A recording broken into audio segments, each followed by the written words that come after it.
know, nothing says Loveline listeners like a... Who would you say that sounds like? Fats Domino? I think it's something that Alvin and the Chipmunks should be singing to. All right. Well, be that as it may, Drew. That is Dr. Drew. He's a board-certified physician and addiction medicine specialist. I am Adam Carolla. I specialize in nothing. Napping and preparing for naps. You were good at that. You were really good at that. I witnessed that today, in fact. It was awesome. Yes, thank you, Drew. I'm glad you were there to comfort me. Let me give the phone number out, 1-800-LOVE-191. Let me translate that, 1-800-568-3191, or you can fax us at 310-854-4455. I sound like I'm in a hurry tonight, Drew, and it's because I am, because we have two guests tonight. Yeah, right. We have Pharcyde, which is a rap group. Just heard their CD today. I don't like rap, but I like this rap. All right. That sounds familiar, However doesn't you it? say it, yeah, it does. They got a CD coming out called Lab Cab in California, and they're going to be in a minute. And we also have Jeremy McGrath coming in at 11 o'clock. He's a 250 Supercross rider. Wow. You go to those all the time, Drew? No. Be there! No. Anaheim Stadium. Some go, some blow. Not me. No. Okay, well, we'll talk to him. But 100,000 of his friends, I guess, show up typically. Yeah, they go nuts. So we're going to get into that with Jeremy, and now we're going to talk to Carrie. Carrie, you're on Loveline. Hi. Hi, what's happening? Nothing. I have two questions about blowjobs. Oh, boy. Can you get herpes? Yes, you can. And you can give herpes that way. Give and get? Correct. And can you get pregnant? No. No. Wait a minute, Carrie. You now who do you got? Who teaches health at your school? No. Look, Can you get pregnant from a blowjob? No. I was reading this magazine, and then and it says some girl got pregnant without having intercourse. That's intercourse. That's not oral sex. Intercourse means genital contact. Intercourse means screwing. Yeah, but they didn't have sex, but she got pregnant anyway. No. She had sex. She had sex. Here's a good way to remember it: inner, like inner, and course, like the penis is taking the inner course. Am I right, Drew? Is that where that comes from? Drew's not going to answer. You're just taking the high ground here, guy. I appreciate it. All right, Carrie. You okay? Yeah, because like he's like, I'm just wondering, can you get herpes from him? I'm like, I don't know. Yes, you can. Is somebody trying to get you to do something? Is that the deal here? No. You can get herpes, yes, and you can give herpes. Okay. Okay. All right. Cut off our first call. You get herpes of the mouth. You don't get herpes of the genitals from contacting that. The herpes transmits wherever it contacts. But the beauty of sex is you can get a lesion, a wart, or a herpes, or whatever from just about anything these days. Mike. Yeah, hey, guys. Hey. What's up, Mike? You do specialize in the gay test, telling if people are gay or not. Yes, I do. Yeah. Yes, I do. I'm So hoping you one day... specialize in something. Yeah. Oh, I see. What did he say? He was rushing to my defense. I said I specialize in nothing. And Mike is saying, with his tongue in his cheek and his foot in his butt, that I specialize in the gay test. I'm hoping one day they call it the Carolla test. What's going on, Mike? Yeah, I called like a couple of days ago about pulling my groin muscle. Yes, and you were having blood in your urine, and your testicles were swelling up, right? Yeah, well, I went to the doctor, and he said, well, that sounds a lot serious, and yeah.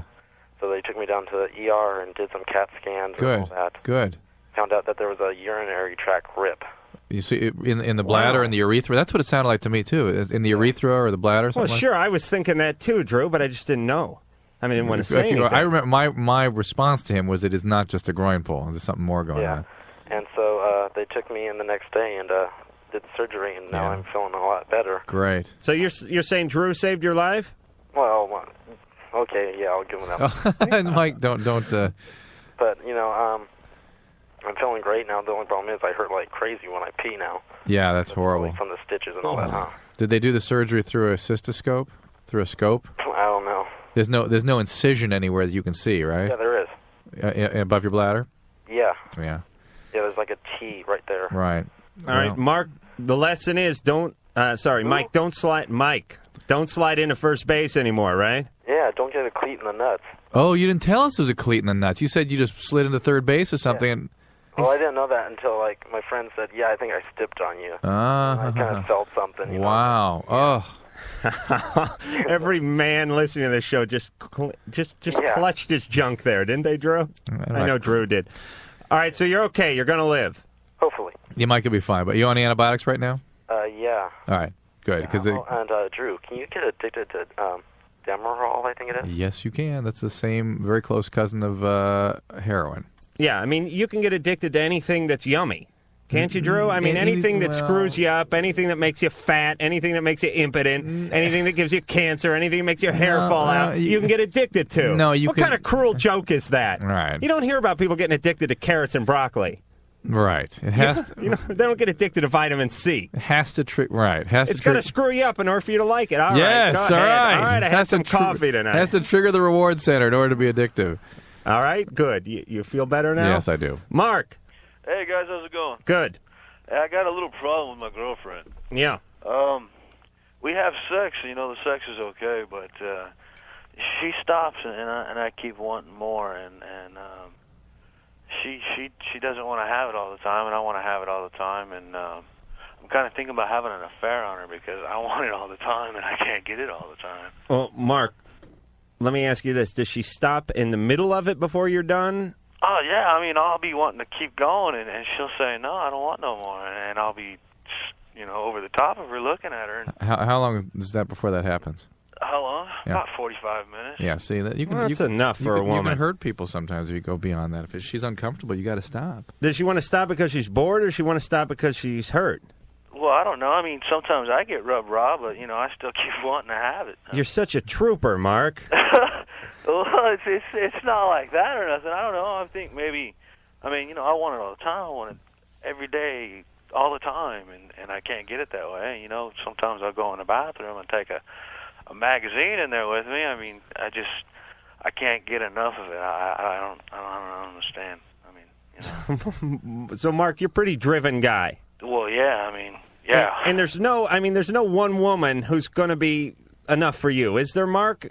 Well, I don't know. I'm hoping that I can find one out there. Yeah, but seriously, who do you think you're going to find that's going to be able to handle your libido? He doesn't know what that means. An older woman? What? Oh, well, that's true. Maybe an older woman. Yeah, go find yourself someone in their 50s.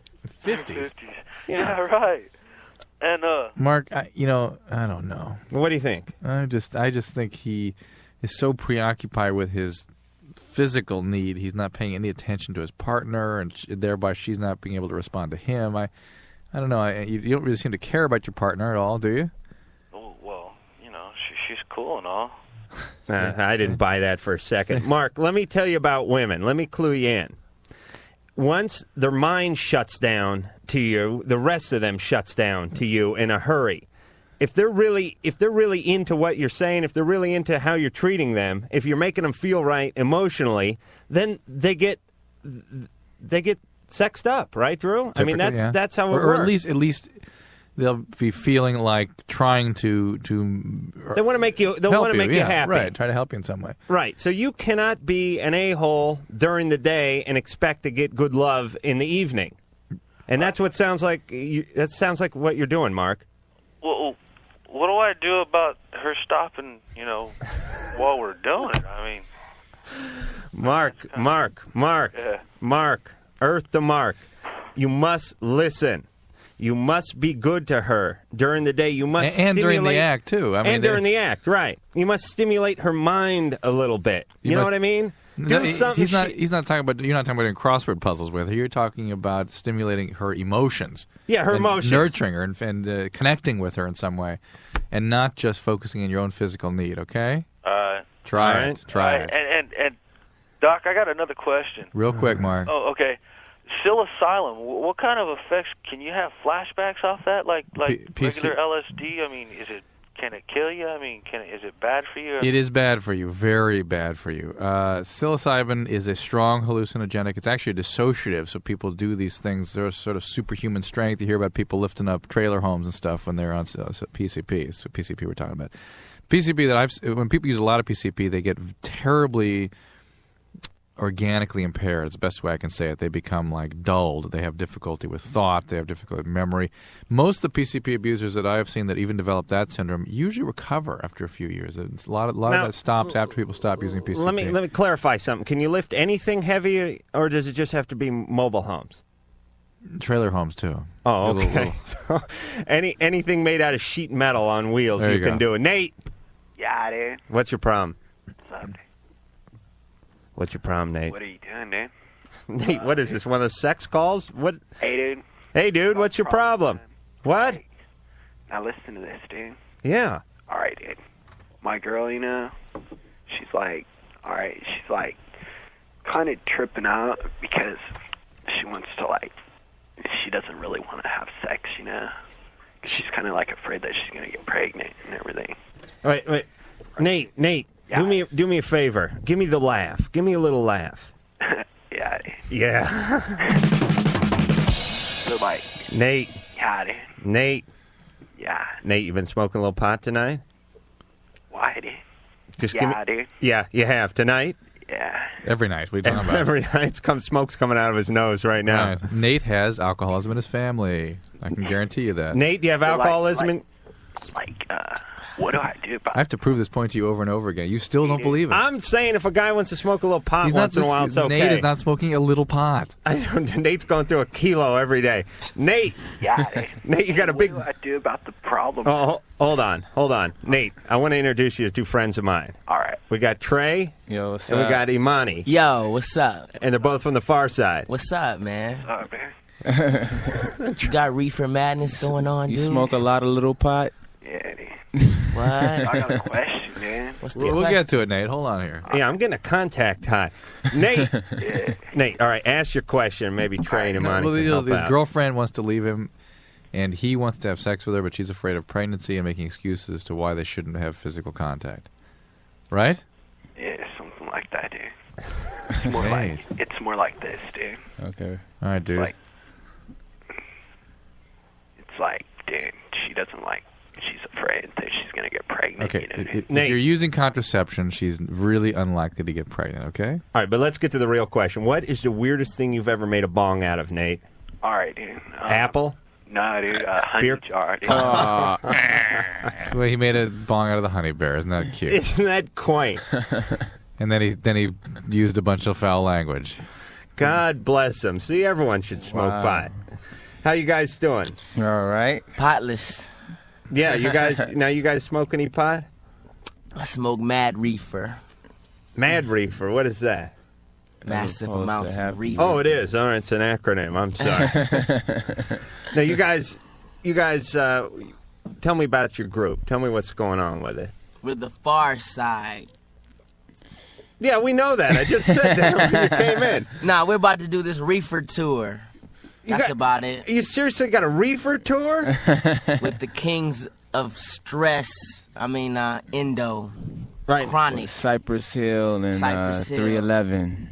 And it's going to be at the Universal Amphitheater. And that's March 3rd? March 3rd. So are you guys currently touring with Cypress Hill? No, we're tomorrow, actually Saturday, we'll be on the road to be currently touring with Cypress Hill. We just been in the works, just doing new videos and dropping new songs and just working in the studio trying to progress. But yeah, we just got finished doing this video with Spike Jones. Oh, really? Yeah, had the Beastie Boys in it, doing everything. Was that drop? Yeah. Yeah, because I just saw that. Now this has been playing on MTV quite a bit, and about halfway into it, you realize, actually, if you're stoned, this would be a good video to watch, because about halfway into it, you realize that the whole thing was filmed in reverse, right? Exactly. So it's like you're walking down the street, and all of a sudden you just jump up and jump on top of like a fire engine or a camper or something, right? You're giving away all the punchlines, man. It's good. Now, I noticed, I got to say one thing about this video. Is one point, someone drops their pants. Now, I don't know if it's one of you guys. Well, one guy drops his pants, and it must have been a hot day. That's all I'm saying, because there's like a big sweat patch back there. That's Booty Brown. A little Booty Brown going on back there. That's Booty Brown with the wet stain. Yeah, I'm not making fun of Booty, because I've been known to do that myself. Do you guys notice that? Yeah. Because you can maybe should have got that out in the editing. I don't know. Nah, that's sexy. We couldn't iron it dry. That's sexy. But you guys did, Drew. You got to see this video. It's like, it's surreal. It's like in the old what was that? The $6 Million Man. Yeah. Remember, he'd jump up onto a burning building or something like that. Except for the smoke would be sucking in the window, so you knew they ran it in reverse. But you guys did a real good job with it, and it didn't show up. Are you guys going to help us with some calls? Yeah. All right. Experts. We're coming. You're expert. Good, because we don't know what we're doing. Tally. Yes. Hi. What's going on? I have a problem. I am 5 months pregnant, and my boyfriend just left me, and he told me that he doesn't love me anymore, but I'm still in love with him, and I want to get back together with him. I don't know what I should say. How old is he? He is 22. How old are you? She's 20. 20. That's a tough one, isn't it? Nah, Yeah, it is. it's not tough. It isn't? My grandmother once told me something, and it goes like this. If you have something, you know what I'm saying, it's yours. But there comes a time when you're going to have to let it go. And if it comes back to you, it was meant to be. If not, you know what I'm saying, you should just move on. But you should just be trying to make sure everything is stable for you and your baby right now. That's the most important. But wait a minute. The only way to make that stable is create a family, and she No, needs a no, boyfriend back. No. That's not true. living That's in a not true. surreal fantasy, because if he's not there now, most likely he won't be there later. So you have to make sure that you plan for the future. Well, he already has a kid, and he wasn't there for that one, but he told me that he was going to be here for this one. All right, this guy's a lying sack he's a of loser. crap. He's a loser, Yeah. basically. So what you guys are saying is better to have no man than a bad man. No, it's better to build on yourself so you're mentally strong, so you don't have to deal with any dependent. But he's like playing mind games with me. Last night he was Get- over and he was calling me honey, and he was Get rid of kissing me him. and stuff like Get that. rid of him. Yeah, I mean, this guy has his seed in you, and it's blossoming, and he's screwing around. But he fertilized the seed inside her that was inside her already. You understand that he has Turned into a farm report somehow here. He has a financial responsibility to help you with this child, though, right? You understand that? Okay, and so you can enforce that. Whether or not, the real question is whether or not she would want to maintain a relationship with him, and whether or not she would be able to realistically create a family with this guy. And it sounds like what your guys read on it is he's a, as Adam would say, an a-hole. And you're better off without him. What's an Seen this a-hole? type before. Well, the A stands for ass, and then the hole would stand for Golfing? hole. Just hole. Brandon, Yeah, hey. you're on Loveline. You're talking to the guys from Pharcyde. What's up, man? What's up, Pharcyde? Just chilling. All right, man. So I was sitting in class the other day, right? Sitting in class. And I'm just paying attention. I'm a student at the University of Minnesota. Okay. And I'm just paying attention to my class and everything. And I just get this huge boner. Right. You know? Well, I'm not thinking about sex. It's the furthest thing from my mind.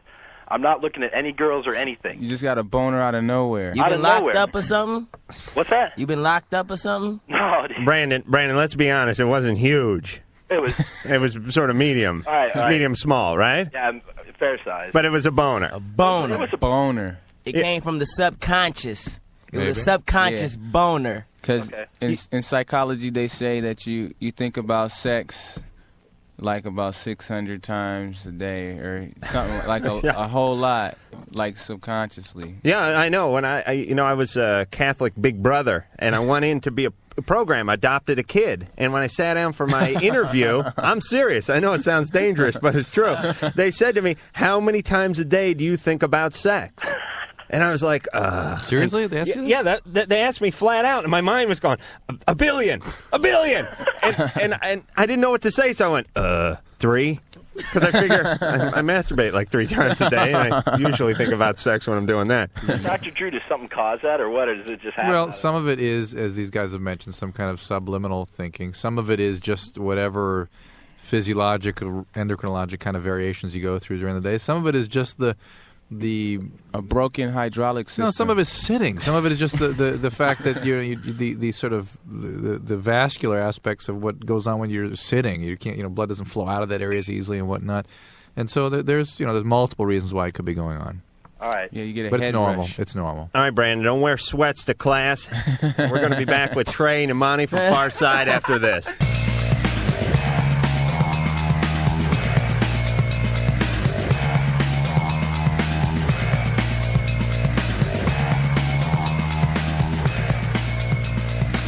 Loveline. We got the guys from Pharcyde here. Hola. Hola. Trey and Imani. Yeah. All right, guys, let me get the phone number out real quick. 1-800-LOVE-191. And the fax number, 310-854-4455. You guys going to be at the Universal Amphitheater at the beginning of March with Cypress Hill and 311 on the Reefer Tour. Yes, Yeah. indeed. Indeed. Pharcyde on talk radio. That's crazy. This is new. I don't know if Dope, you though. I new guess for us. technically this is talk radio, but I don't know if you can really call it that. Catherine, Hi. what's happening? You're on Loveline. Yeah, my question is for Dr. Drew. Yes, ma'am. Dr. Drew, a friend of ours has come down with meningitis. Wow. And I understand that it's an inflammation of the membranes in either the spinal cord or the brain. Right, the lining of the central nervous system, the meninges. That's why it's called meningitis. How does how does that happen, and what comes? It comes from multiple different ways. It depends what kind of meningitis they have. There's bacterial cause for meningitis that can be something you catch in your environment. It's called meningococcemia, which is very devastating. It's transmitted through like army barracks and places where people are living in close proximity. There are viral forms of meningitis that we've seen out here in Southern California with this terrible flu outbreak. People have progressed from these influenzas all the way on to meningitis. And then the other way you get is from Imani, your friend's dying over here. Come on. The other way is from an extension, say from an ear infection or something like that, where it actually gets to the meninges and you get meningitis. I understand he got it from a flu. He had a really bad flu. And this is very terribly rare and very unusual. It's really been something unique to this epidemic we've been going through the last couple months. And what happens if it gets really bad? There have been again, I'm familiar with this environment since this is where I practice, but there have been 4 deaths locally here in Southern California. Los Angeles. Okay, I have one more question. Real quick. Is there... These guys, the Pharcyde guys, are going to go right to sleep. Come on, is there a predisposition of any kind for nicotine addiction? That's a good question. Yeah, the American Society of Addiction Medicine is addressing that as a major issue. I don't think you have to see an addictionologist. I would think any family practitioner or internist would be able to help you with that. But if your predisposition is just for addiction in general, don't you think you'd be more addicted, more inclined to smoke? I don't think that's true because the nicotine addiction occurs in areas of the brain different than the addictive disease in general. It's more generally distributed throughout the brain. That's in the Marlboro section? The Marlboro section, exactly. Behind the counter. Eric, you're on Loveline. Adam, Drew, what's up, fellas? From Good. Pharcyde? Yo, what's up?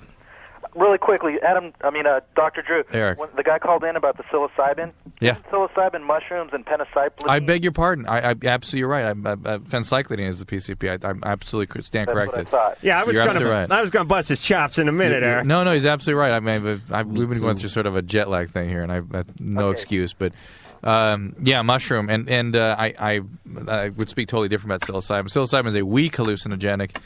And thank you for correcting me, by the way. No and problem. if I ever say anything wrong, our listeners should not hesitate to call me and correct me. I'm happy to be corrected. Like our listeners know that. No, they do. Our listeners are a huge resource. Yeah. I've asked for things, questions. They get answered by our listeners every time. All right, quickly. But let me tell you, it's a weak hallucinogenic, and I've never seen any long-term consequences, mostly because people tend not to use a lot of it over long periods of time because it makes you sick. It's a hard thing to use a lot of or to use regularly. I disagree. How much? By a lot, I mean like daily use. Like it's not weak. It's very potent. Used properly. When we talking about mushrooms, it's psilocybin relative to say LSD, which is a strong hallucinogenic. You're right. Psilocybin is a weak hallucinogenic. It's stronger than marijuana, but it's weaker than LSD. You said something about the Indians? No, I said the Native American Indians. That's what I think of when I think of mushrooms. My question really quickly was... I think of peyote. Yeah, I think of peyote. I think of gambling. I think alcoholism. And complaining about the Braves and the Indians, too, right? All right, let's not get into that. Okay, the question I wanted to ask was, during football season, my girlfriend and I had a bet. My team lost, and I would have gotten to have had anal intercourse with her. Now, needless to say, she came home from work with a rubber glove and some KY jelly, and I chickened out for the simple reason that my girlfriend and I feel very comfortable around each other. We masturbate in front of each other and everything, but I'm scared that if she sees me possibly enjoying it, she's going to think that I might be a closet homosexual. All right, wait a minute. Let's recap, because I'm confused. What team did you take? The great Dallas Cowboys.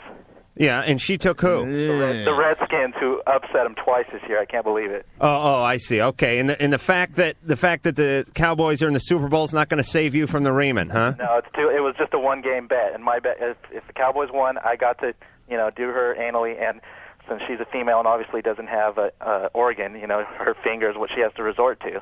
If anything, I want to be dominated. Hey. Why didn't you just make the bet that she like bust a table over you or something? I mean, because the Cowboys hadn't lost to the Redskins, 6 Boo the Cowboys.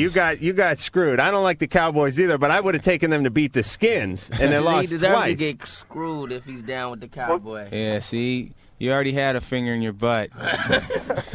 Let her go up in you. So you're not going to let her do it? You're gonna renege on the bet? Here's the thing: if I enjoy it, is she going to think that I'm a closet homosexual? No, but I am. No, she Well, hey, won't what a better place to admit it than on Loveline. All right. Try not to grunt too much, and next time take the Skins. Man, where's the show going, Drew? Take the Skins. I'm really scared. Hey, go for it, buddy. Do we have to do it this way? Can we, all right, pick a call. Yeah, Drew. it's not that easy here. Look Number at these. 6. Let's try this. Oh, okay, you're asking for trouble. Steve, Yeah. what's going on? You're on Loveline. I got a question for Dr. Drew. Yeah, Steve. My girlfriend, she bought me a new cock ring. A what? It's like a tickler. God, what is going on here? You picked the call, Drew. And I was wondering, it's a little tight for me, so I was wondering, is that safe to wear it then? 'Cause she really likes it, but I don't would really worry that it could cut the blood supply off or cause priapism or something. I mean, there's all kinds of problems I would think with that. I don't know. But she really likes it. She said it works real good. It like rams that clit real nice. Oh, Jesus. Even I'm being repulsed, and that's a rarity. You guys had no idea that this kind of stuff was allowed on the radio, did you? It's not. Oh, it isn't? No. Oh, it isn't? Oh, I didn't know that. So she got you She got you extra little? No, she got me. It's like a cock ring. It goes on your penis. And That cock ring. Are we allowed to say that, Mike? Is that cock ring related to Johnny? No, let's go. All right. Let me give the guys from Pharcyde a quick lesson on radio. When I say, are we allowed to say like whatever word, don't repeat it 8 times before we get the answer, because that's why I'm asking. Well, that's okay. You guys don't know. All right. You guys know rap. You guys know videos. Yeah. You know Spike Lee. Yeah. You know Reefer. Yeah. Can we say the ring? We know sex. We know sex. You do. You get a lot of sex being. I mean, is that why you got into rap? Nah. Nah, you gotta be a singer to get all the sex. Yeah. Well, you guys sing, right? That's why we try to sing We a can little have bit. sex then. Can you guys got any sex raps Are you want to do? following these Yeah. Yep. No, I'm not following them, but I want to hear them rap. Can you guys do a little rap? Yeah. Hey, do that. Oh, me so horny. Oh, me so horny. Oh, me so horny. Your lyrics are so corny. Like that? That was fantastic. Thank you. Thank you. All right. Hey, can I say hi to somebody out there? No. It's not a girl, it's a guy. All right, just as long as it's a guy. No sex. Yo, peace, Suave Smooth. Yeah, because That's all. No, that's not his real name. Nah, it's his real name. His real name's like Bernie Ecclestone or something, right? Actually, it's Echo Dirk. Bernstein. It's Dirk. Hey, all right. We're gonna get back to the phone. Can you get us like some relationship calls, something here? Yeah, man. True. Something I'm like, sensual. I am Can we losing say it. What was that word we were trying to clear? I think it was C-ring we C-ring? wanted to say. Juliet! There's no C ring. Juliet, you're on Love. All right, now you guys behave over there, and we're not going to play your stupid song. Ann told me to say that. She's a producer. You can yell at her when you get in there. Hello. Juliet, Hello. what's going on? Yeah, I want to know, why does it feel so good to smoke a cigarette after sex? You guys I've know never smoked a cigarette after sex. I have. Me too. So I I'm wouldn't. not asking you if you have. I'm asking you why it feels so good. Because you just had an orgasm. You're laying in the arms of a guy who just gave you an orgasm, and you're relaxing, and that's the best way to relax is with a cigarette. It would probably taste just so great to just drink something if you wanted to drink, or if you wanted to smoke some reefer, it would be the best reefer you smoked, or anything that you did after sex. All right, so wait a minute. Let me get this straight, Imani. You're saying whatever you like to do, it's always going to be the best when it's right after sex. Yep. So you like to watch TV? That Gomer Pyle You like to episode's go going to to be sleep? the best one Sleep? you've ever seen, right? Anything. Right? You like to sleep's going to be the best sleep you ever had. Wow. If you fart, It'd be the best fart. Best fart you ever had. Sure. Only thing that's not good to do after sex is kiss. Why? I don't know. It's not good. Wait a minute. You don't cuddle after sex? You don't hold the girl after sex? Now you Watch TV. I fart and I smoke cigarettes after. Oh, you are smooth, man. You are silky smooth. All at the same time? Yeah, he's announcing that on the radio. Never going to get laid again. No. What? What, Drew? Just keep going. What are we doing? Take it easy. Take number 4. Take number 4. Are we taking number 4? Let's go to number 4 and make it real fast. Lucas. Hey, Pharcyde, how's it going? Yo, what's up, Luke? Yeah, my question is, my friend told me that Mountain Dew can lower a guy's sperm count, and I don't believe her, but I haven't been drinking it lately.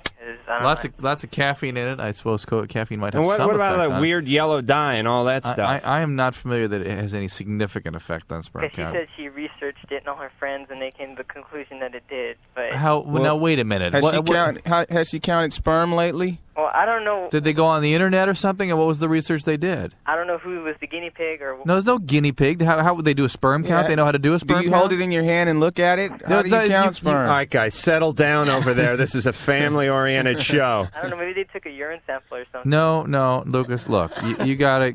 If somebody wants to fax us any data about this, I'll be happy to look at it. But this is nothing I'm familiar with. Don't know anything else? No, I do not believe that it is a significant issue. In fact, I'm confident it's not a significant No, I know what the phenomenon is. It lowers the sperm count because if you've seen those Mountain Dew commercials, nothing but a bunch of chicks running around on the beach in slow motion. The guy has himself. Boom. He's lowered his sperm count. Yeah. Am I right, guys? Indeed. All right, we're going to be back with a newer, cleaner version of Loveline after this.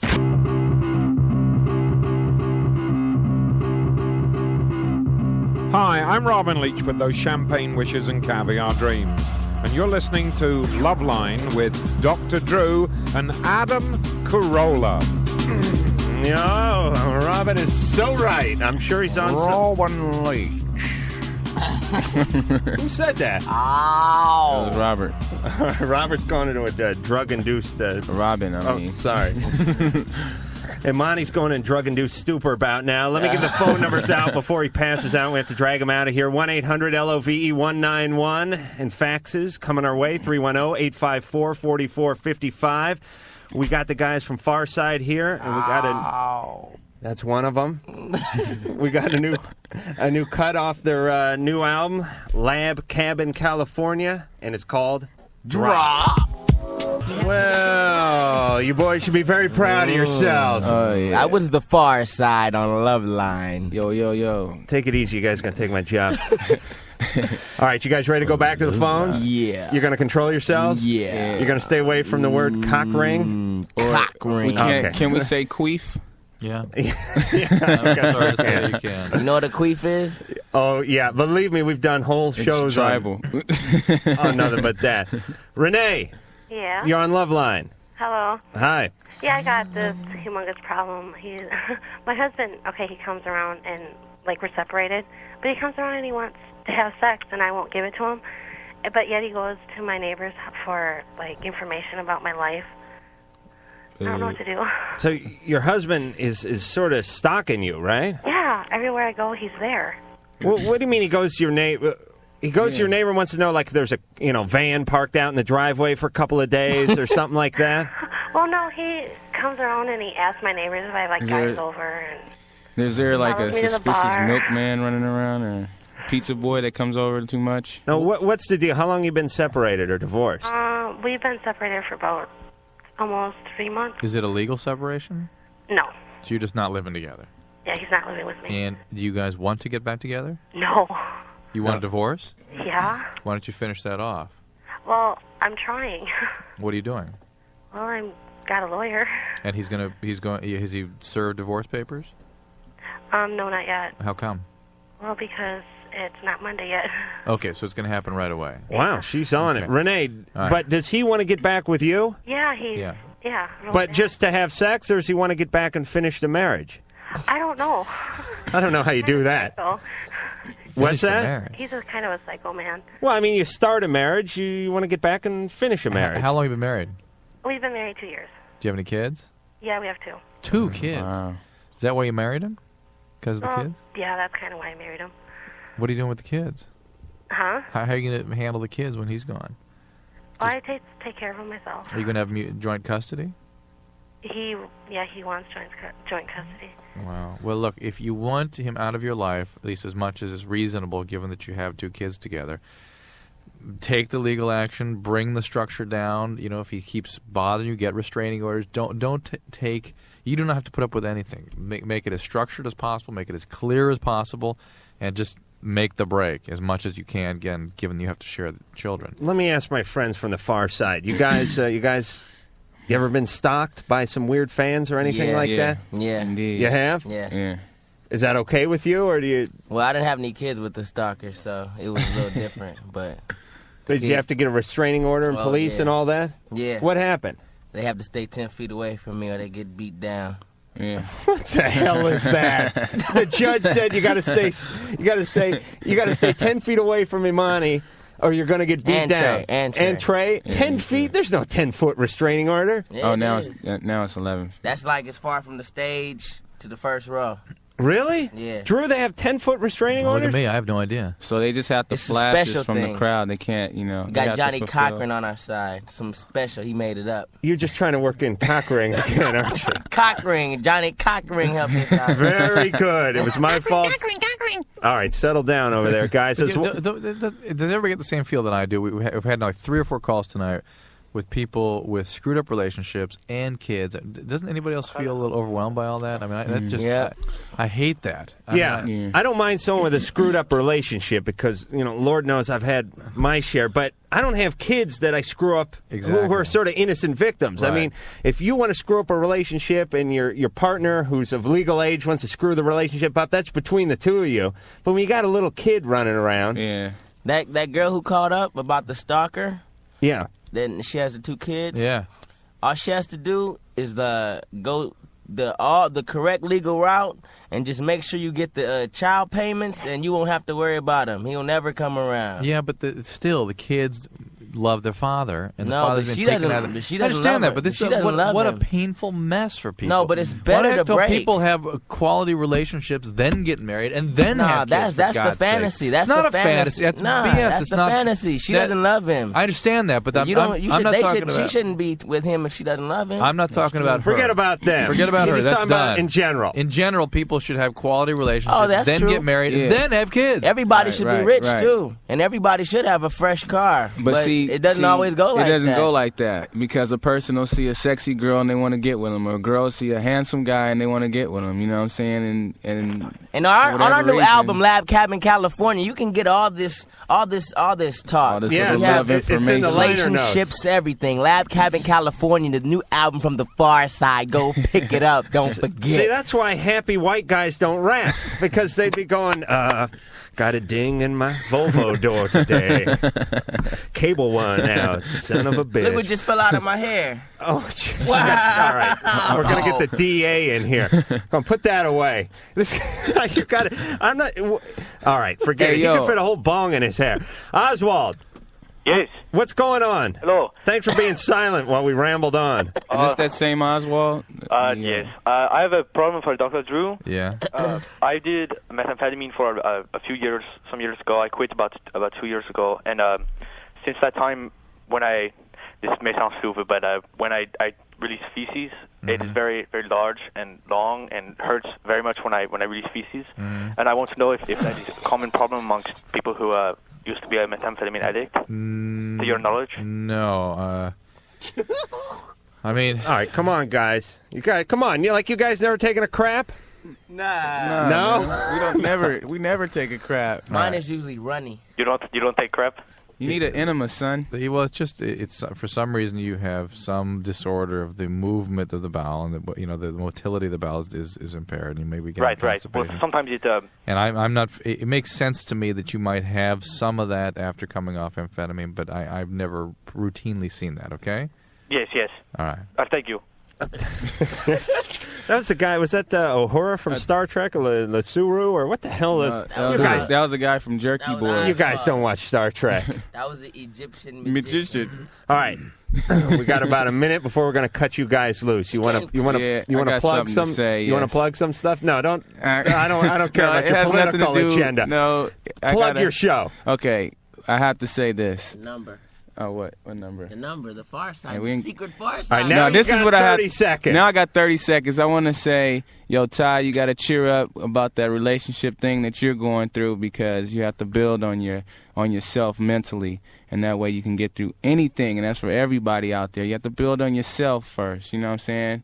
People are supposed to come in as individuals to this little marriage thing or however, and once they know themselves first, I don't think anything can break them down, so you got to really build on that. All right, Trey, since you're good enough to give that, I'm going to give you guys a plug. The new album is Lab Cabin, California. Name of the group is Pharcyde. Indeed. Sounds great, and you guys are going to be at the amphitheater March 3rd with Cypress Hill and 311. 311. And we'll be back after this.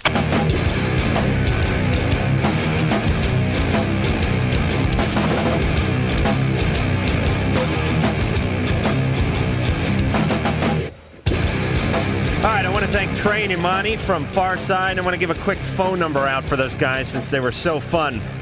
1-900-990-2424. That's the Pharcyde information hotline number. Let me give our number out, 1-800-LOVE-191, and our fax number, 310-854-4455. We're going to bring Jeremy McGrath in here, Mr. Superstar, Supercross extraordinaire. We're going to take a quick phone call first, though. Kathy. Yeah. Yeah, you're on Loveline. Hi. Hi. I just had to call and say hi to Adam and Drew from the Pharcyde. Except for the poor lady that had the stalker. You guys are, seriously the funniest show I've heard on the radio, forever. Well, tonight's your first. The commercials are a riot. The little nodding heads. Have you... What the hell is she talking about? I don't know. What are you talking about, little nodding heads? In the commercial. What commercial? The one that was just on. They talked about stop nodding your head. You look like the little doll in the back of the car. It must have been a break. Oh, yeah. Oh, yeah. That was great. Ann says two things the whole show. Ann just goes into my ear. She goes, just say, oh, yeah. Oh, yeah. Oh, yeah. You guys don't have to listen to them. We do. All right. So, Kathy, you love the show. Yes. Obviously, a woman of extraordinary taste and IQ. You a smart gal? Yeah. You hooked on any drugs? Not too many. They always got to ruin it. They always have to ruin a compliment with the truth. Don't you hate that, Drew? I know it. Well, yeah, but wouldn't it be easier to be a little dumber? Yeah, ignorance is bliss, Kathy. There's no doubt about that. I mean, don't you think, Drew? You're a smart guy. Aren't you miserable most of the time? Most of the time. Because you're too smart. You know about you have the weight of the world on your shoulders, don't you? Some of the time. The weight of the world is ruining your cardigan. Am I right? Right. You're always right, Adam. Thank you. Yeah. And you think those guys from the Pharcyde aren't the happiest two MOs you've seen in a long time? They were pretty happy. They were pretty happy. All right, we're going to bring Jeremy McGrath in. He's a 250 motocross racer. Now, I've done a little motocross racing in my day. I may challenge him to some kind of grudge match. Seriously? Yeah, I had an Elsinore 250. Honda, the old Red Racer, 79. Oh, yeah. We rode it on the street, though. No, I was cutting through the desert like a warm knife through butter, baby. I wound that thing up to 20 miles an hour once. Okay. And that was off the road. That sounds more like it. All right, Jeremy, have a seat here. This guy just kicks everyone's ass in the Supercross. You know what? Before we talk to him, though, we're gonna go out for 10 seconds, and we'll be right back. All right, Jeremy, you there? You got headphones on? Yeah, I'm here. I'm you here. Okay. Yeah. All right. So we got Jeremy McGrath here. You're racing 250 class. Now, what is it? There's 125cc class. There's 250. Is there 500? Well, they used to have a 500 National Series, but now they only have the 250 class and the 125 class. Right. Now, because is the 500s a little big for the stadium stuff, for the indoor stuff? Well, yeah. They had a 500 Supercross Series back, I think, 1974 or something around there, but now they only have 250 class and 125 class. I think they think that the 500s are a little bit too big, yeah. And there was an article, actually, I was reading in the Times on Tuesday. I guess you saw it, the back of the sports page, took a whole page on you. Basically, this article said you're ruining the sport because you're winning every race easily and it's not any fun anymore. Well, it seems lately that I have been, but it's fun for me. And that's why everyone hates you. And you do those big cross-ups every time you go over the last jump and kind of rub it in everyone's face, don't you? Well, that's what we're there for, is to put on a show. I mean, I guess everyone would get mad, but like I said, it's good for me. All right, just let me get the lingo down real quick, because when I used to ride BMX. Sure, I was okay. Okay. And I used to ride a little motocross once in a while, just a little weekend stuff, but I was okay. And we'd have like the pancake, the cross up, the flying W. Oh, you got the lingo down. What are for the sure. other ones? Well, now there's a knack-knack. Oh, a knack-knack. A can-can. So that's what you do with the pit girls? No, that's, well, I don't know. What's a can-can? Okay, a can-can's when you go over the jump and you put one leg up and over the gas tank and forward, both legs on the same side. You are nuts, man. Drew, have you seen this? No. I swear to you, these guys, they get about 20 feet of air. Higher, a little bit higher, I'd say. 25 feet of air. I was on a roll, Jeremy. Okay. Don't jump in. I say 20 feet of air. All Go, right. yeah. Okay. They get like 100 feet of air. Perfect. All right? Perfect. Hey. I swear to no, really, 30 feet of air these guys get, and that's not good enough. I mean, like, if you're on a motorcycle, you're 30 feet. They have to do a They got to headstand take with it? both hands off the bar. Jesus. At 30 feet in the air. Or they got to pull their foot off and pull like a can where they kick the other guy next to them in the can with their boot. That's what they ought to do it. All right, before we let you go, we're going to make some kind of maneuver where, like, you get in the air and you do, like, a quick nap and masturbate real fast. We'll call it, like, the Atom Can or something. Because I want a maneuver named after me. All right, we'll think up something here during the show, and I'll try and do it Saturday night for you. Saturday night, you're going to be in Anaheim? Yep, I'm going to be at Anaheim. Oh, okay. All right. Greatest commercials on radio. You better be there. If you're not there, you better be dead or in jail. And if you're in jail, break out. Saturday, Saturday, Saturday. Am I right? That's about how those guys are. All right, let's go to the phone. So you're going to help us out with these calls, right? Okay. All right, but let's not forget this. I want a maneuver named after me. I want you to do the maneuver on the last jump when you're winning, and then when you get interviewed at the end, I want you to say, yeah, I pulled a Carolla. ad can, we'll call it, or something like the Carolla maneuver. Yeah, I pulled a number 2. Evan. Yes. Evan, what's going on? What's happening? Well, I have a question for Dr. Drew. Yeah, Evan, what's up? Okay, I'm a manic person. You're manic depressive. I just started lithium. Right. Okay, but see, I you can say I'm quite a horny 15-year-old. Uh-huh. I'd masturbate about 3 times a day. Yeah. And it was good. I'd, orgasm and all that. And then about 3 weeks ago, I started. They put me on Paxil. Right. And I'm so used to masturbating that it's time to masturbate, go in my room, whatever. It's not like I get horny, and I can get hard. It's not that. And what's the question, Evan? Nothing.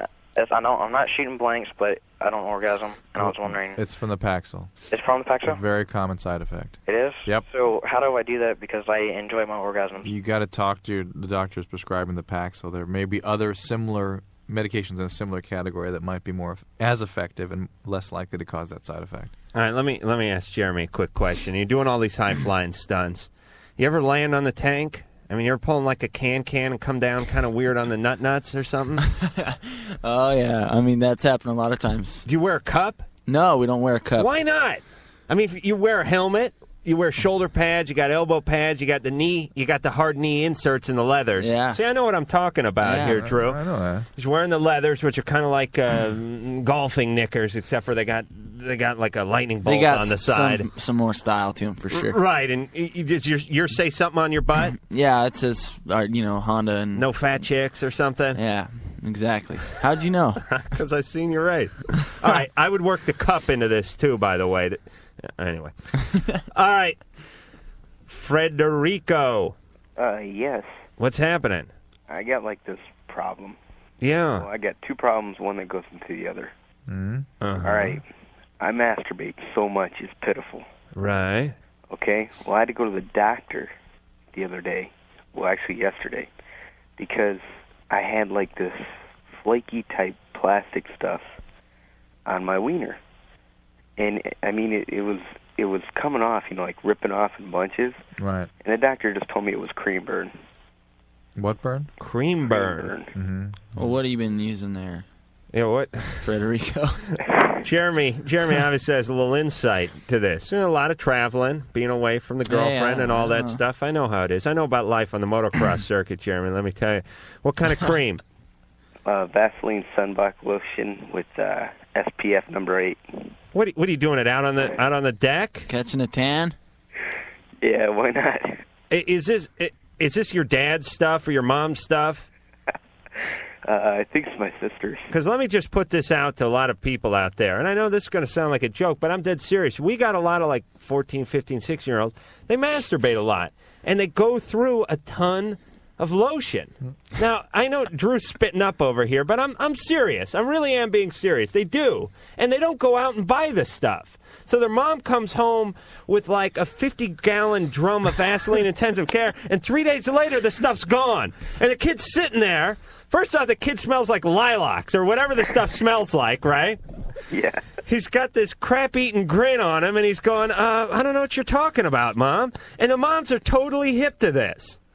They know there's no way you're going to...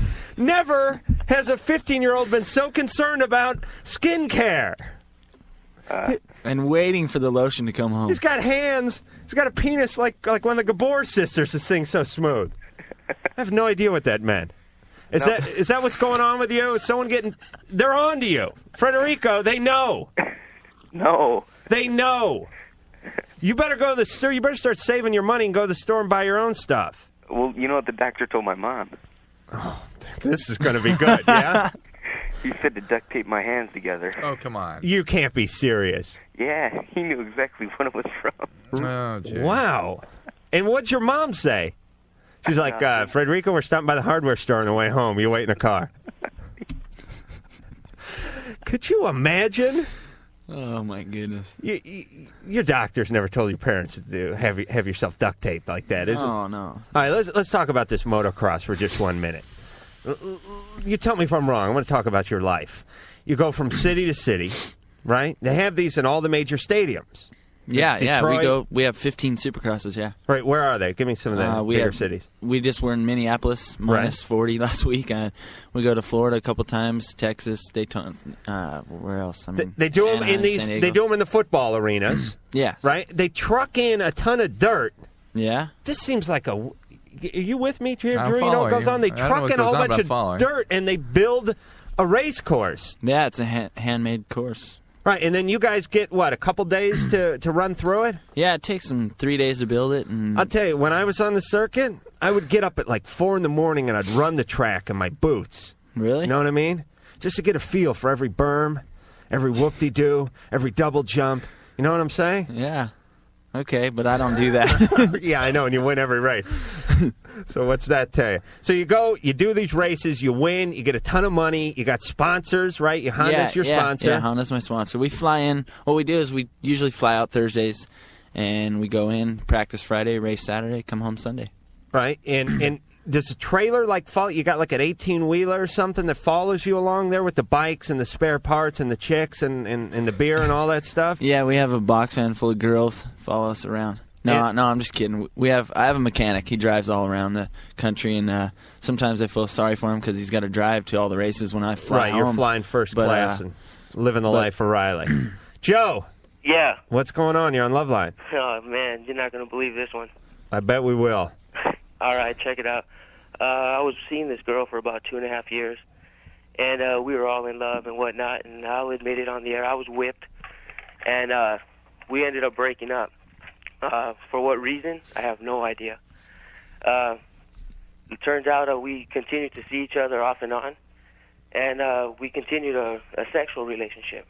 And she was seeing somebody, and we continued to see each other. Well, she ended up telling me she wanted to get back together. And when we were first trying to start to work things out, she told me she got married. And so we still continued to see each other. And, well, we continued just the sexual part, and now she's pregnant. From you or from her husband? She has no idea. Thank you for that organ. What was that? Yes. Oh, yeah. Oh, you don't know who got her pregnant, and she doesn't either. She don't know. What do you think? Well, I don't know. When I found out she was pregnant, we talked about it, and she said that she wanted to leave her husband. And, me still being in love with her, I was like, well, if you want to leave him, if you want to work things out. Wait a minute. What if she leaves her husband and it's her husband's child that's in her? Well, that's what I'm getting to. We had talked about that, and she was just going to leave her husband. He didn't know she was pregnant yet. Okay? and she was going to leave him, and we were just going to go on like it was my kid. All right. Wouldn't you want to have some tests done first? Well, that's now, you know, we weren't going to do that at all. We were just going to go on like it was my kid. But then she got really sick. She was, you know, vomiting, morning sickness, and all that for like a week. But it was like not just the morning. It was 24 hours a day. Right. She ended up in the hospital, and she wouldn't talk to me while she was in the hospital. I would call her, and she wouldn't talk to me. So I got a little drunk, and I went down there. Oh, that's a good idea. Get loaded and walk into that OR. Fantastic, Joe. So I get up there, and there's a sign on her door that says no visitors, and I just walk in anyways, and I see her lying in bed and her husband sitting there, and you know, I start talking to her, and she starts telling me, get out, get out, get out. And so I start asking her, well, you know, I thought you said we were going to work things out and that you were going to leave him and this and that. Ugh. Started into a big old thing, and you know, basically they threw me out. They wanted to call security on me. And I haven't talked to her since then. All right, how long ago was that? That was New Year's weekend. I would keep it that way. It sounds like she is terribly confused, and she may well be sort of playing one of you against the other. But doesn't Joe need to know whether that's his kid or not? Well, maybe he just needs to leave that marriage alone and let them assume. The husband has no knowledge that it's even potentially not his. Let them assume it's their child. No, she told him, I'll no, bet. He's known the whole time that we had the sexual relationship going. He's known, because I personally told him. Just now? Just No, on New Year's? On New Year's? No, throughout the whole time that we were having the sexual So relationship. you and he knew each other? He's a coworker of hers, and we had met once before. And you told him that you're carrying on this way? Joe, yeah. Joe, let me... How do you know she didn't deny it? Well, you know, if she did or not, you know, her whole He would believe Joe. He would believe her. Joe, let me explain the concept of an affair. The idea is you're supposed to sneak over when the husband's gone and have sex, and then run home and not tell anybody. You're not supposed to tell the husband you're having sex. I didn't care. Well, I wanted him to know. Well, but what about her? Apparently, she didn't care either. If she was. This is one big screwed up mess. Right, and he doesn't. He didn't even want it to be an affair. He wanted them to get back together. Yeah, exactly. I think you got to leave it alone. Just let it be. Let her be with her husband. Let her fall to whatever level she falls to, and get out of it and try to get the more. What's the husband look like? Do you guys look alike? No, hell no. Well, yeah, I know, but seriously, do you look? I mean, what is hair color the same? Yeah. Okay, so we're about same height. Yeah. Hell no. Well, I mean, guys sound like you're separated at birth. All I'm saying is if she has the kid, are you, is it gonna, This is the thing, okay? If she has the kid and it turns out to be mine, I'll take my responsibility because it's my kid. But I don't want to get back with her no more. You don't? No. All right. Then forget it. I would just assume, I don't know if Drew or Jeremy, you guys correct me if I'm wrong. I would just assume the kid is his. Even if it's yours, it's going to look like his. And you got to just move on and let her and that whole screwy trio have their own space. Yeah. I mean, I would not get involved with that. I'd say let him deal with it. She's nuts. He's nuts. You're nuts. The kid's probably going to be nuts. You're free and clear right now. Just let it be. Because her family knows about it. No, just stay away. Just get away. Let them fall to whatever level they're going to fall to.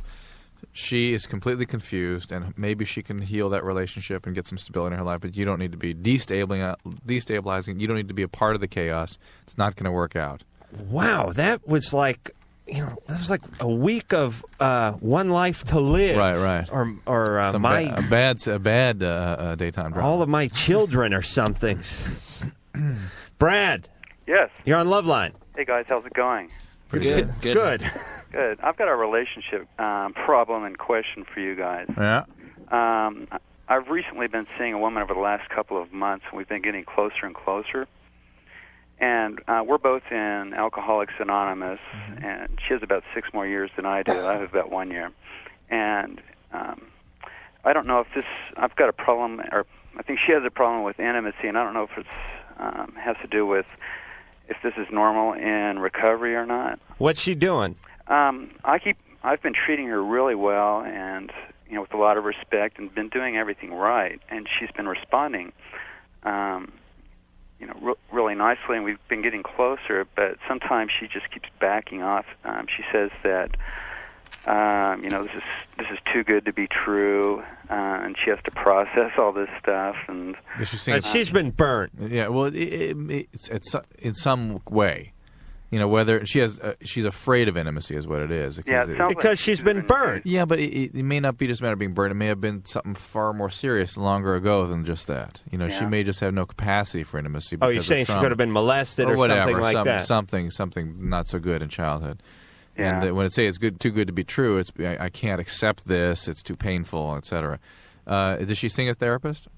No, she's not. She says she's worked, a lot of this stuff out in therapy. And where does she think it's from? She just says it's. Well, we really haven't talked about that too much. I've tried talking to her about it. She said she has a really hard time and getting close to people. Why? I'm sorry? Why? She hasn't answered that yet. Find out why. Find out why. See if you can reassure her. Either she's doesn't really want to take that risk at this time, or it's just too painful for her. And this may be the first time in recovery that she's been able to approach it, and it's going to be tough. It's going to be, and hopefully you'll be able to hold her. So hand Drew's through it. saying either she got molested by some weird uncle, or she just doesn't like this guy, and she's kind of trying to be nice about it, or whatever. Not ready to go and commit herself to intimacy at this time. Jeremy, we got Jeremy McGrath here, super cross Lord. Are you? You got a girlfriend? Yeah. You do? Yep. How long have you had her? I'd say probably about 5 months. Now, did you meet her because you're a motocross superstar? Well, yeah, I guess, yeah. Yeah, that's the beauty of guys. It's like we got guys in here from rock bands all the time. I'm like, you don't care that your woman's with you just because you're rich and you're a superstar, do you? And they go, no, that's fine. I got no problem with that. So she can just use you, and it doesn't really matter, right? Well, yeah. I'd be a good attorney, wouldn't I, Drew? God forbid. She could sodomize you with a table leg, and you'd be fine with that, wouldn't you? No, all right, actually. I was just making sure you were listening. We get along good. All right, wait. We're going to talk to Jeremy for just one more minute here before we go to a commercial. Don't worry, you're not going anywhere. But your dad, you had an unfair advantage, didn't you? Because your dad I was reading in this Times article, has a farm, and he built you a dirt track. Yeah, we've had land since I was a kid, and I guess a lot of guys that race didn't have that advantage, and I've have my own track for. Can you believe that?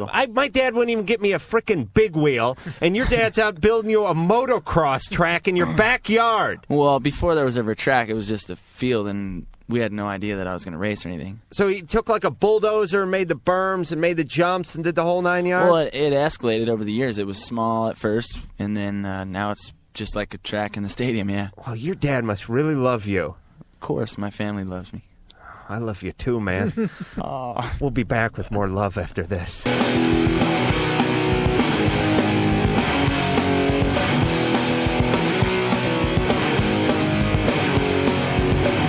Hi, this is Andy Bell. And that was Mr. Vincent Clark from Eurasia. You're listening to Loveline.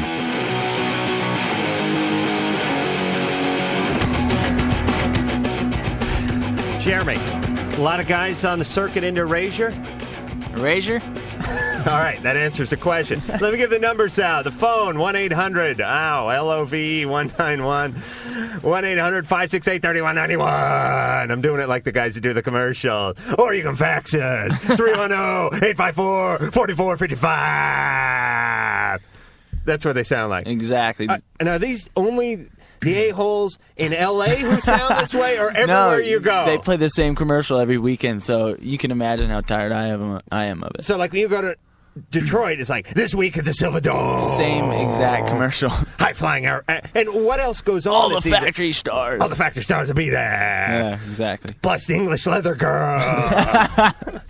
This guy goes home and goes, I had a good day at work. Yeah. What's for dinner? Exactly. He's probably mono. No, what else goes on at these things? You got the 125 class. You got the 250 class. You got the quads. No. At our Supercrosses, they have 125 heat races and final, and then they have 250 heat races and final. You guys just gave me a lesson in bike technology during the commercial break. Yeah, we were talking about how things have changed. You know, I was telling back in the days when I was on the circuit, you know, I was wearing a leather helmet. That's another story. But back when I was winning races in the mid-'70s, you know, back when I was winning, we had everything was made out of steel and iron, right? I mean, they had dual shocks in the back. The bikes weren't so technical. There was about 3 inches of travel, meaning the space between the top of the back tire, the knobby we called it back then, and the rear fender was about 2.5 inches. The tanks were made out of metal, not plastic. Yeah. And these bikes you got now, everything's out of alloy. Plastic, alloy, titanium. Probably 200 pounds lighter than the bikes we're riding. Probably, actually. Yeah, so it wasn't so easy the bikes for us. now are really light. I mean, you can pretty much buy one, like you were saying, and break and go out and ride it. Right off the showroom. And let me tell you, we rode for the love of the sport, man. We didn't do it for the women. There wasn't the money in it. We did, you know, we used to ride the bike to the race. That's what I started too. I did a race in Detroit. I rode an Elsinore 250 all the way to Detroit with no lights on. All right, I think everyone believes that. We're going to go back to the phones. We're here with Jeremy McGrath, superstar, supercross stud, and let's talk to Danny. Danny. Yeah, I'm here. Good. Let's talk Supercross with Showtime. What's up, Jeremy? How's it going, man? What's happening? Listen now, I got a charter bus, 46 people head to Anaheim this Saturday night to watch you smoke them, all right? Right on. Be there. I'll be there. I've seen you in the pits up at Washougal, a couple other places. I've talked to you.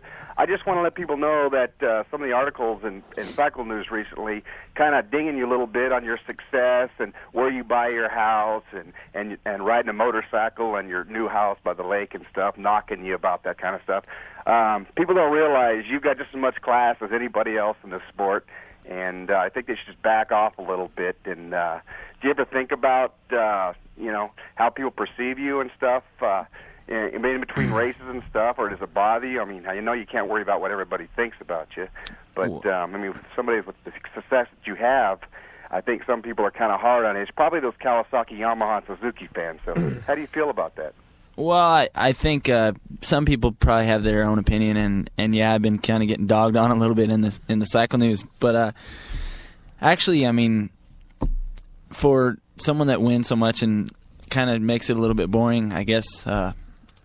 Sometimes I can't blame them. But it's not. It's this isn't a sport. This is not cricket. This isn't chess or something like that. This is like a hot dog, everyone full of themselves kind of sport. I mean, it's a loud, obnoxious, in-your-face kind of sport. Well, there's certain guys, I guess, that have that image, and I try not to have that image. I mean, I'm just like everyone else. Well, what about when you're up there winning the race, doing the can or the Ann Flanders or whatever the hell you're doing, the Flying W's or the Nard Stompers or whatever it is you're pulling off? I mean, you're hot dogging it. Well, yeah, I mean, that's where I got my nickname, Showtime, and I try and do a good show for the fans. I mean, they want to see a guy that comes and wins a race, but they also want to see a show because that's what they're there for. Right, and the crowd goes nuts. You get 20 feet of air on the last jump. You've lapped everybody, and you do a big pancake, right? Yeah, exactly. And they go nuts. Yeah, my nickname was Nap Time when I was on the circuit.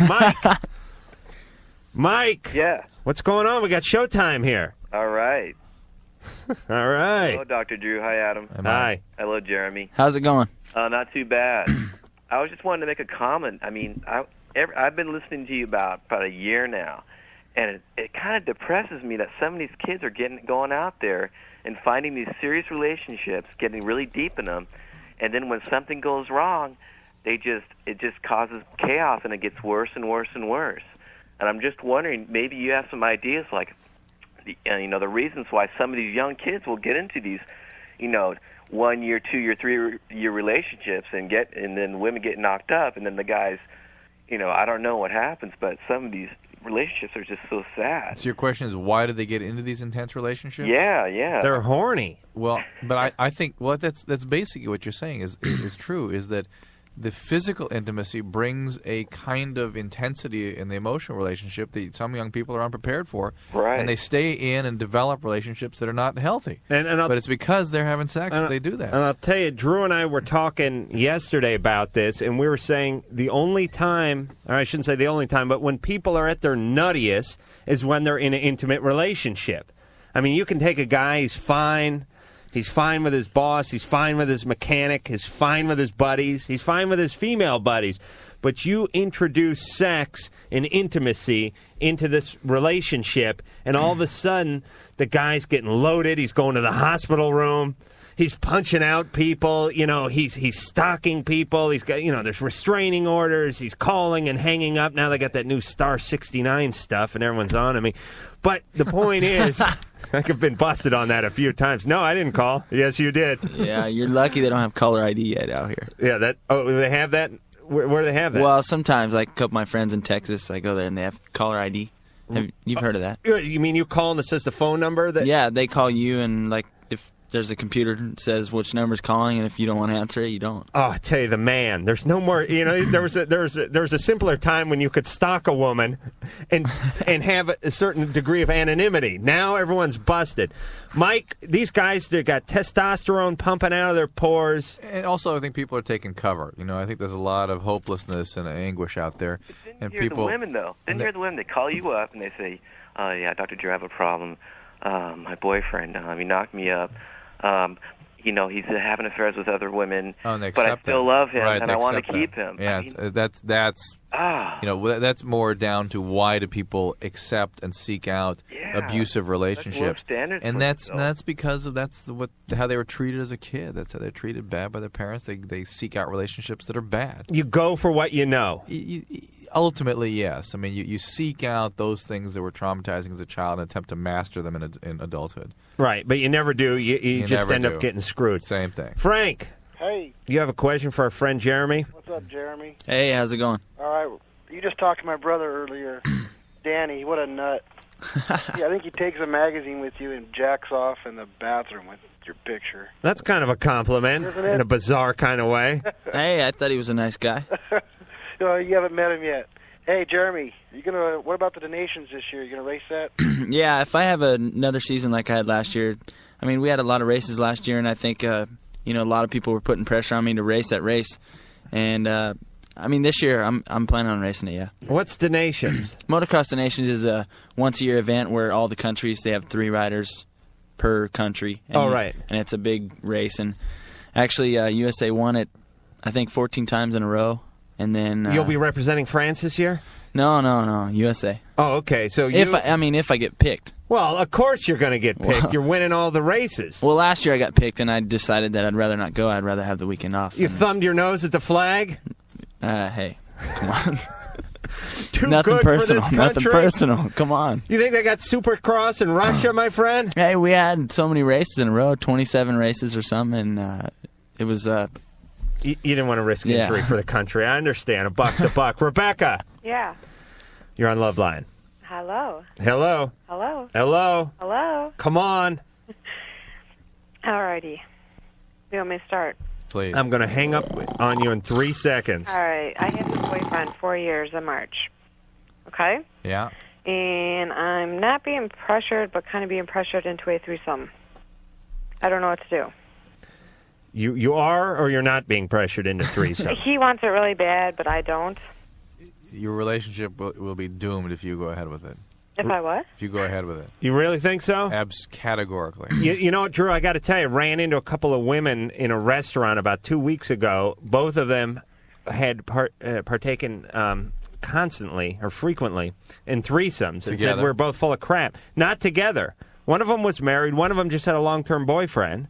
They said they did threesomes all the time, and things couldn't be better. But that's all the time. That is very rare. I'm not saying it does not exist, but that is very rare. Right. So we're given the rule, not the exception here on Loveline. And it's particularly when one of the members clearly doesn't want to do it. Right. I mean, why would she want to go? Well, see, I would do it with 2 guys, but he doesn't want 2 guys. Be that as it may, even that. Well, he sure wouldn't like that. Right. Well, obviously, but why would I want 2 girls? Well, some people are into that. But I don't want it. You might not. I Jeremy, guess. Your girlfriend listening? I'm sorry? I think maybe. How's the whole threesome thing treating you? I No, mean, that's not part of my deal. Never been with a woman and called like Rusty the mechanic to hop into while you were... Nothing? No. No? No, I haven't. Okay, I like to ask 6 or 7 times, hoping you're going to crack eventually.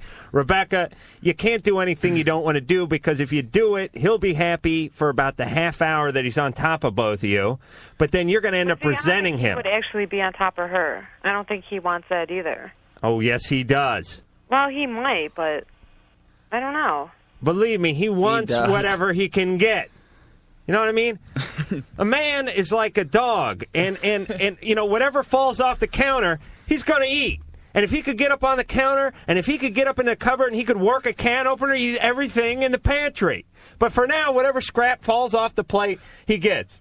I love when people do that, too, when their dog, they drop something off their plate, like their elbow hits something and knocks it down on the floor, and then they call their dog over, "Come here, Chippy, I got something for you. Look what I got for you." It's like the dog's not going to eat it if he thinks you knocked it off unintentionally. Like he's got too much pride to eat something that just fell off the plate. That's how men are. They're dogs. If it falls off, they'll eat it.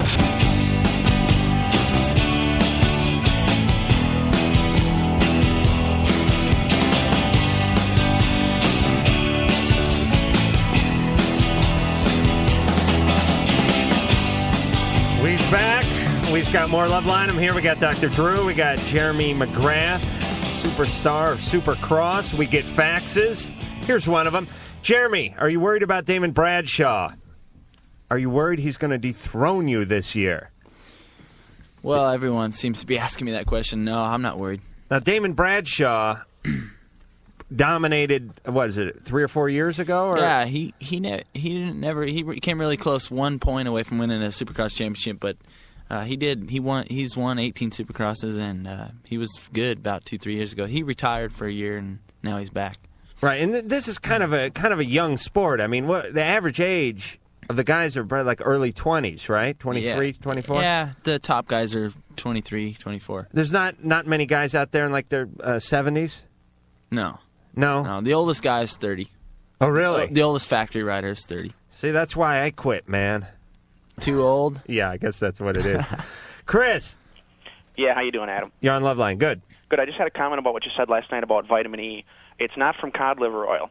It's from hen's eggs, vegetable oils, and they find it abundant in wheat germ. Vitamin D is what cod liver oil is. Oh, really? Yeah. I'm looking at what does this say? Principles of Biochemistry. Well, I wrote that.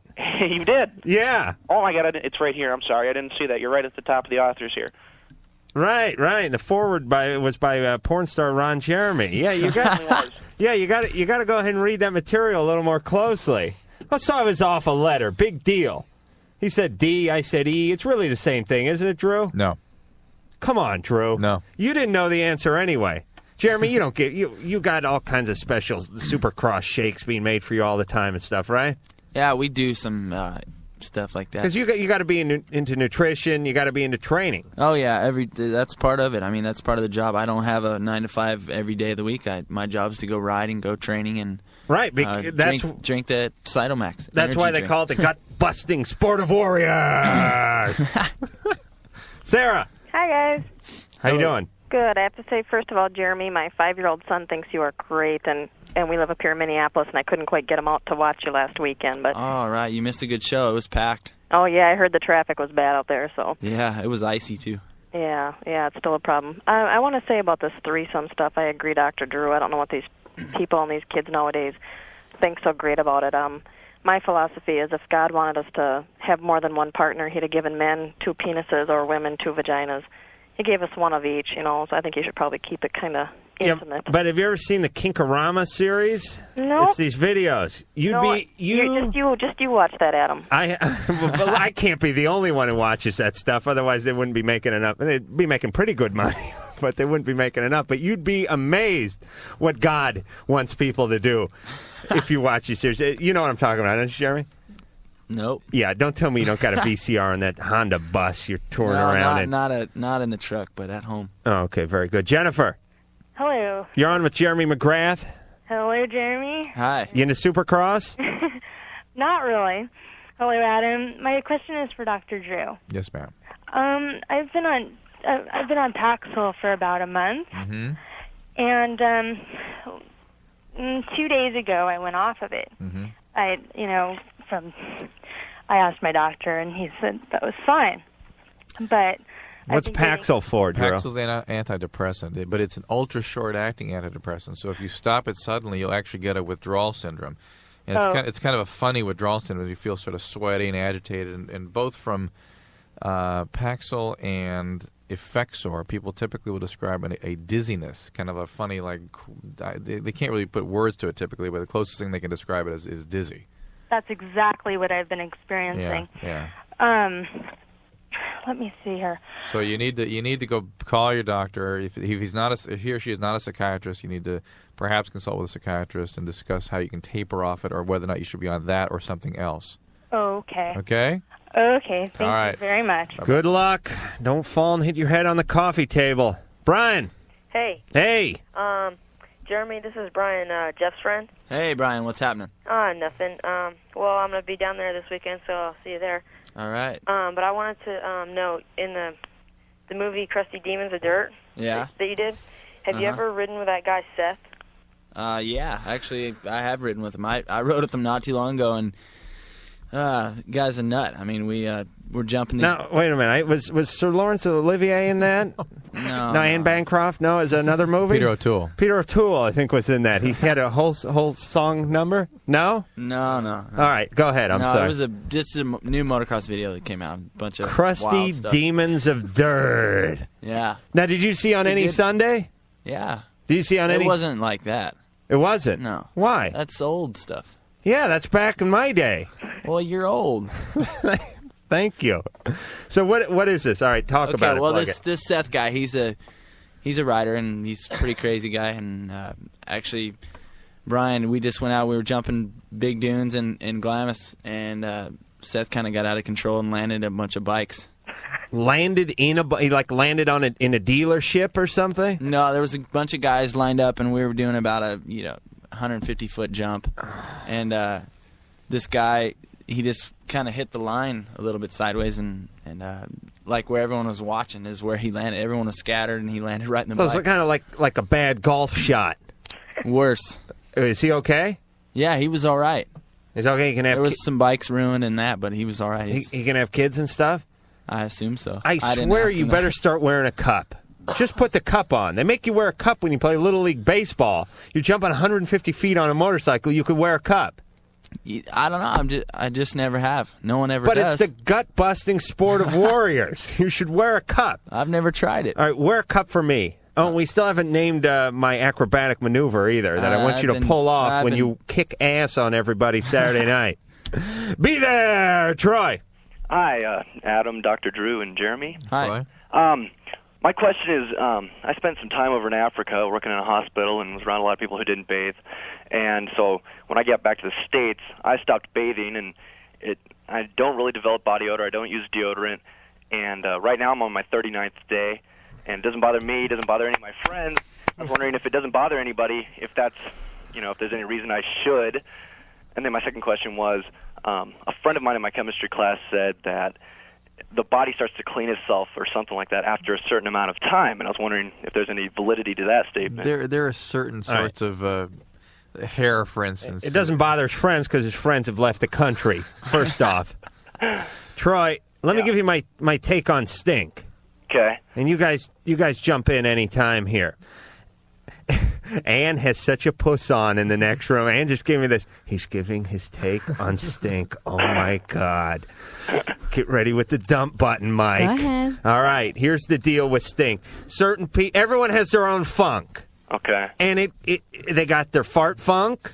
They got their BO funk. They got their semen funk. They got their urine funk. Everyone just has their own funk. They got their own signature stink. Well, we all know people that smell. And it's not because they don't take a shower. It's because they're people who smell. I mean, I know guys who shower. I know guys who are, attorneys and stuff. And whenever I come around, you go in their car, you can smell the funk. You go into the house, you can smell the funk. Now, the beauty of God and nature and the nasal cavities is, for some reason, you get used to the funk in like 10 seconds. You walk into someone's house, you go, oh, Christ, who died in here? And then 10 seconds into it, you're going, hey, what's for dinner? It's really the beauty of it. Yeah. So you get used to your own funk, you get used to everyone else's funk. Now, everyone likes to say, this guy's got a funk because he doesn't shower, he needs some deodorant, he needs this. You can cover up your funk, but then you just smell like Irish Spring and funk. Mm-hmm. You know what I mean? You must experience this, Jeremy. You go in the locker room, the guy drops his leathers, he takes his shoulder pads off, he's just been 20 laps on the Supercross. There got to be some stink coming out, right? Oh, yeah, we got plenty of funk after the races. But it's your own personal funk. It's my own. Now, do you ever get grossed out? You ever do this? Because when I used to play football, I'd go in the locker room, and I'd be standing there, and I'd go, hey, who's got pizza? Someone's got pizza in here. I'd turn around and look. Some 300-pound guy would be standing there with his shorts down 2 feet away from me, and I'd be going, oh, my God. You know, because funk can smell like other things sometimes. You know what I mean? Troy wants some help here. What do you want, Troy? Troy, what do you... Yes? Yeah, well, but no, a lot of times people won't believe me because I apparently don't have funk. Okay, God bless you. But Troy, do you got a girlfriend? Not right now. No, not for the last 39 days, I'm guessing. I'll say 38 because she probably didn't leave you till the second day. Right. So what are you doing? What kind of mission are you on? Well, it's kind of turned into a fun thing. This most recent one's going to be my 40 Days and 40 Nights Noah's Ark record, and I'm not sure how long I'll go after that, but yeah, I don't know. It's just I think everyone around you is probably used to it, so that's why they're not. Can I say something? They're getting used to it. Ann, we got producer Ann wants to chime in. Please. Shower. Am I right? What's the point? Shower. Yeah. That's like, This guy has great competitions with himself. Yeah, exactly. What's the record? I mean, what's the point of setting this record? How far can I put my own arm up my own ass? That should be his next competition with himself. How long can I hold my breath? How deep can I put this number 2 pencil up my urethra? How far can I put this spatula handle into my ear? You know, what kind of stupid... Don't have these kind of competitions. Especially with yourself. Am I right? This is not a gut-busting sport of warriors, is it? No. This is a stinky sport of funky people. Yeah, water, shower. Yeah, all right. See, look, I mean, you don't have to be a genius to figure out to take a shower after 8 weeks, I should say, and we're going to be back after this.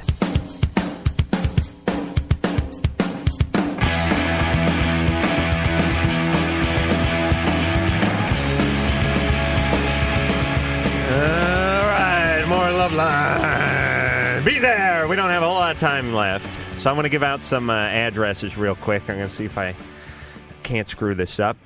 Or I'm not going to screw this up. On the AOL, on the computer thing, it is LUV191 at AOL.com. Our address, you can write Loveline at P.O. Box 4345, Hollywood, California, 90078. We're almost out of time, but we're not too far out of time. We can take a couple of more calls. We're here with Jeremy McGrath, superstar of Supercross. Eric, you're on Loveline. Hey, I was wondering, nitrous oxide, it's in whipped cream cans, and I've seen kids suck it out. Is that bad for you? Or Whippets. Yeah, it's bad for you, Eric. You got to remember, it's really basically a general anesthetic, and it's meant to be delivered with people on monitors, monitored by people who know what the heck they're doing, not by your friends in their living room. You can fall over and pass out and break your head up that way. There also are reported cases of people developing sort of altered sensoriums, psychoses, if they use a lot of this. And I've seen people develop a neuropathy where they lose their motor function, they lose their ability to breathe, end up in wheelchairs. Yeah, but they got buzz for 10 seconds. Isn't it worth it? Isn't that nice? Anything that comes out of a whipped cream can is bad for you. That's my answer to that. Even the non-dairy whipped cream, anything in the deli section is going to be bad. Karen. Hi. Hey. Karen. I just had a question or a comment, actually. I've heard Dr. Drew talk about birth control and antibiotics in several conversations, and he's never said that antibiotics can cancel out birth controls, and that's how a lot of people get pregnant. And no, I have said that, and they can decrease any medication can decrease the efficacy of the oral contraceptive pills, but antibiotics are probably the most frequently implicated. Oh, and so yeah. if somebody's on antibiotic and they're on the oral contraceptive pill, they should use a second means of contraception like a condom. Oh, really? Because it'll cancel it out. Not necessarily cancel it out, but it makes it less effective. Less effective. All right, we got Jeremy McGrath here. He's about to leave. We're about to leave. He's going to Anaheim on Saturday. He's going to kick some ass. I want you to do a thing where you take both hands off the handlebars when you're in the air, when you're 20 feet in the air on the last jump, on the last lap, and I want you just to fly the bird to both sides of the stadium, and that's going to be the Adam maneuver. Oh, man. Can you do it? I don't know if I can do that one. How about just fly the bird with one hand and put your other hand in your pocket and scratch yourself? I'll tell you what, I'll do the no-hander. Right. But I'll just think that that's what I'm doing, but I won't. All right, so it'll be like an emotional victory that no one cares about. And only you and I will know about that one. Great, we're having a love affair here on Loveline. All right, I want to thank Pharcyde. I want to thank Trey and, what's his last? Oh, I screwed up the guy's name. Imani. I got you. Thank you very much. I want to thank Lori on the phones. I want to thank Lisa on the phones. I want to thank Sherry on the phones. Scott back at K-Rock. Of course, the sackless wonder Mike and the lovely, sexy, slender producer Ann. I'm Adam Carolla. I'm Dr. Drew. And we'll talk to you soon. So that's it then. The opinions expressed on Loveline by Adam Carolla, Dr. Drew, or anyone are not necessarily ours. Be happy. Be happy. Happy, happy, happy. Loveline's producer is Ann Wilkins. Thank you.